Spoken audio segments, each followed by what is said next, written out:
आज के एपिसोड का एंड थोड़ा कल वाला था। थोड़ा क्या, पूरा का पूरा ही कल वाला था। जहां पे अनुपमा जी और ये लोग खुश होकर निकल रहे थे, जहां उसने बोला इनके हाथ का बनाया हुआ खाना किसी को भी खिलाना, पर मुझे मत खिलाना। इनका इनाम और इनकी बख्शिश इन्हें दो और इन्हें यहाँ से बेच दो। फटाफट वो फिर उसका जमाई जो है वो आया और उंगली दिखा के, चलो निकलो यहाँ से, निकलो यहाँ से, ये शब्द और ये उंगली दिखा के उसने गलती कर दी, क्योंकि राही ये चीजें सहन नहीं करती। राही ने उसी वक्त उसकी उंगली मरोड़ के बोला, जबान और उंगली सोच समझ के उठाई जाती है, और मेरी माँ के साथ बदतमीजी तो करना मत। फिर सब लोगों ने वो झगड़ा शांत करवाया, उसने बंडल निकाला, बोला लो। वहां पे अनुपमा ने भी डायलॉग मार दिया कि भाई देखो, पतंगबाजी का त्योहार है तो पतंगबाजी ही अच्छी लगती है, ये मुंहबाजी का त्योहार नहीं है। इसके लिए जबान थोड़ी सी संभाल के बात किया करिए। फिर ये चीज तो हो गई। अब प्रेम वहां से निकल चुका है, उनको रोकने के लिए प्रेम सबके सामने आएगा कि नहीं आएगा, आई डोंट नो। तो चलो अब मुद्दे की बात पे आते हैं। कहानी में सब लोग बैठे बा के पास। फिर वो ख्याति जो है चाय बना कर लेकर आई, चाय उनको अच्छी लगी। बोला पर ये लोग हमारे घर में क्या कर रहे हैं, उसकी माँ से सवाल कर रहा है बेटा। बोला ख्याति को मैंने एक काम दिया था और ख्याति ने काम तो अच्छे से किया, पर पूरे अहमदाबाद में उनको यही दो लोग मिले जिनसे हम झगड़ा कर कर आए और जिन्होंने हमारी इंसल्ट की है। तो ये चीजें हुई, इतने में जमाई आ गया कि ये आजकल ट्रेंड चल रहा है हीरो का, ये देखिए। बोला देख जमाई जी, हम असली डायमंड के हीरो का बिजनेस करते हैं, ना कि उसके जैसे दिखने वाले। मतलब वो ट्रेंड चल रहा है, ट्रेंड से मतलब नहीं, ये ट्रेंड आते जाते रहते हैं। और डायमंड की जगह ना आज तक कोई ले पाया है, ना भविष्य में कोई ले पाएगा। और मैंने तो आपके लिए मुंबई में इतना अच्छा शोरूम खोला है, आप उस पर ध्यान दीजिए। कहाँ ये नकली हीरो पे, डायमंड पे ध्यान देते हैं। फिर उसकी माँ बोलती है, रात तुम दोनों को देखकर मुझे उसकी याद आती है, प्रेम की। जहाँ पे फिर आप पीछे जाके वो चाची बोलती है, अरे मेरा बेटा भी तो आप ही का बेटा है ना, वो कौन सा अलग है। क्यों याद आती है फिर आपको उसकी, जो खुद ही छोड़ के चला गया है घर को। फिर बोला कि काम करते, आपके बेटा मुंबई की ब्रांच संभालेगा। अब जमाई को आ गया गुस्सा। अब जमाई गया रूम में। अब जमाई रूम में जाए उससे पहले हमें किसी और को रूम में भेजना है।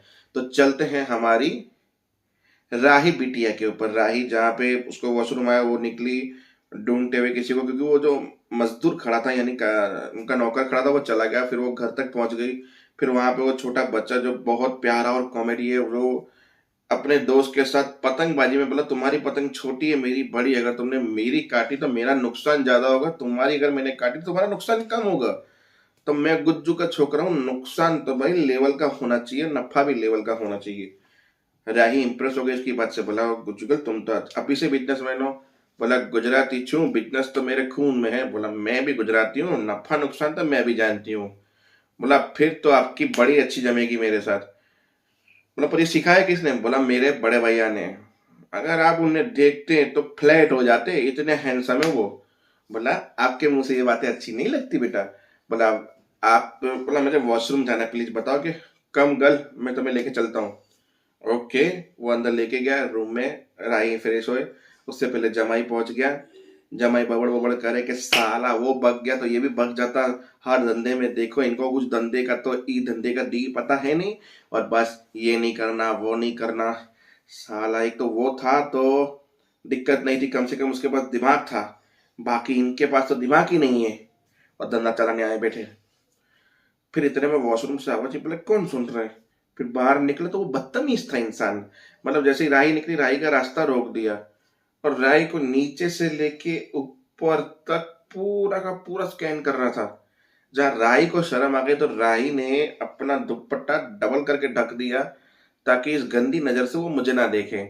अब जब राही जा रही तो बोला रास्ता छोड़ दे मेरा। अब वो रास्ता छोड़ नहीं रहा था, पर इतने में वहां पे प्रार्थना आ गई। जो उसने बात बदल, तू क्या कर रही है मेरे कमरे में, क्यों आई है यहाँ पे तुम, कहीं तुम मेरे कमरे से कुछ चुराने तो नहीं आई हो, तुम क्या कर रही हो। अब ये सीन चले, इससे पहले यहाँ पे कुछ बवाल हो, उससे पहले अनुपमा ने ही बवाल कर दिया, क्योंकि वहां पे सबको लगी थी प्यास, पानी था नहीं। और वो जो नौकर था वो भी वहां पे था नहीं, तो उसको बोल सके कि तुम पानी लेकर आओ। तो अनुपमा गई अंदर और ख्याति को बोला कि प्लीज मुझे पानी दे दो, हमें प्यास लगी। ख्याति ने बोला मैं बहुत बिजी हूँ, प्लीज अनुपमा बहन जी आप रसोई में जाके ले लीजिए पानी। और अनुपमा ने 4 कांच की बोतल लेके रसोई में घुस गई अनुपमा। और अनुपमा घुसी और वहां पे उसकी सास ने इतना जोर से चिल्लाया, अनुपमा डर गई और एक बोतल कांच की टूट गई। यानी कांच टूटना उनके लिए अपशगुन होता है। फिर इतने में उसका बेटा आया, बोला रुको रुको रुको रुको, कांच लग जाएगा आपको। इतने में सारा परिवार रसोई में जमा हो गया। जहाँ पे वो उसकी बाँ जो थोड़ी आगे बढ़ी उसमें घुस गया कांच। फिर सब लोगों ने उसको साइड पे किया, कांच निकाला, हल्दी लगाई और वहां पे बवाल हो गया। जहाँ पे खाती ने बोला इसको जो चाहिए दो और इसको यहाँ से निकालो, पहले ही ये लोग मेरी माँ की इंसल्ट कर चुके हैं और अभी आके माँ को चोट पहुंचा चुके हैं। भाड़ में गया श्रीनाथ जी का खाना, कुछ भी हो जाए हम किसी और से बनवा लेंगे, पर अब इनको यहां से निकालो, बहुत हो गया। तो वहां पे एक बवाल शुरू हो गया। जहां अनुपमा वहां पे कांच उठा रही थी, जहां पे ख्याति ने बोला मत रुकाओ, अब किसी और से बोला। उसके पति ने बोला ये कांच उठाएगी और उठाने के बाद इसको भी यहाँ से उठाओ। मतलब वहां पे प्रेम ने फोन किया घर पे कि उनका फोन नहीं लग रहा, तो माही ने फोन उठाया। माही ने बोला मुझे एड्रेस तो नहीं पता, पर वो डायमंड बिजनेस वाले कोठारी इसके पास गए हैं। जहां प्रेम का फोन छूट गया, प्रेम ने गाड़ी पकड़ी, रास्ते में प्रेम का फोन आया, प्रेम जैसे ही जेब से फोन निकाले प्रेम चला गया गटर में। प्रेम नहीं, सॉरी, प्रेम का फोन चला गया गटर में। तो अब प्रेम ने बोला मुझे तो किसी के नंबर तक याद नहीं, मैं किसको फोन करके अगला करूं चीजों के लिए। पर प्रेम वहां से स्पीड में भागा। अब वहां पे बस नॉर्मल बाबा बुझी बातें कर रहे थे। जहाँ माही थी कि राई को तो खाना बनाना भी नहीं आता, माही को खाना अन्नपूर्णा की तरह बनाने आता है, अनुपमा की जैसे है वो सब बातें हो रही थी। फिर वहां पे राही जो माही जो है वो फोटोज को अलग कर रही थी प्रेम और राई के। जहाँ हमारी पाखी आके उसको भड़काती है, फोटोज अलग कर रही हो, तुम्हारी फीलिंग में समझ सकती हो। बोला ऐसा कुछ नहीं है, मतलब इसके लिए तो तुम प्रेम नाम की पतंग भी उड़ा रही थी और राई का आर हटा के अपना एम लगा रही थी तुम। मैंने सब देखा वहां पे पतंगबाजी में तुम क्या कर रही थी। गलत बात नहीं है। अनुपमा मेरी सगी माँ है, पर मेरे बारे में कभी नहीं सोचती है। उससे बिजनेस पर लेकर गई है जिसको खाना बनाने भी नहीं आता। क्यों? ताकि वो बड़े लोगों से मिले और उनके कांटेक्ट हो और राही बहुत आगे बढ़े जीवन में। वैसे कायदे से तो तुम्हें खाना बनाना आता है, तुम एक बहुत अच्छा खाना बनाती हो, पर तुम्हें कभी भी ऐसे इवेंट्स में तुम्हारी माँ तुम्हें लेकर नहीं गई जिसको तुम माँ मानती हो। वो हमेशा ऐसा ही करती हैं। तुम्हारी फीलिंग नेचुरल है और तुम्हारी तो सगाई भी हो चुकी है, इसके लिए प्रेम का हक तुम्हारे ऊपर पहला होगा, फिर राही का लगेगा। इसलिए उसको होने मत देना। अभी भी वक्त है, तुम बहुत कुछ कर सकती हो, आगे तुम्हारी इच्छा।